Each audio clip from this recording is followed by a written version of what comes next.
você vai, eu vou também. se você vai, Eu vou também. mas se você vai, Eu vou também. Para Nova Jerusalém.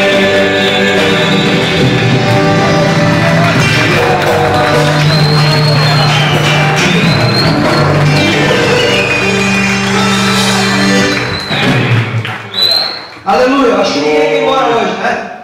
Aleluia. Irmãos, tem uma notícia para vocês aqui, ó. O irmão Fábio acabou de chegar ali do CTG, Capão Novo, onde estava ali em reunião com os patrões do CTG. E amanhã estará saindo ali em torno de 8 horas da manhã, então.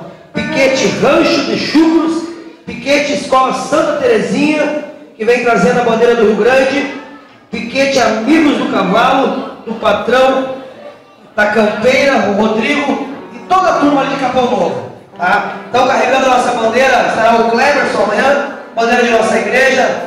Vamos ver se o Cleberson sabe andar a cavalo mesmo. Vamos ver se ele é gaúcho de verdade. Então, você amanhã, meu irmão, 9 horas da manhã, você tem aqui conosco um encontro marcado. Tá? Traga sua cuia, sua bomba, erva e água quente é por nossa conta. Tá? Você venha participar conosco, convide sua família, o seu amigo, tá? E venha para cá, será uma festa bonita, vai estar um dia bem bonito, o Senhor nos reservou um final de semana abençoado. Ali atrás tem a Jéssica, o Rafael com as rapaduras, no valor de R$1,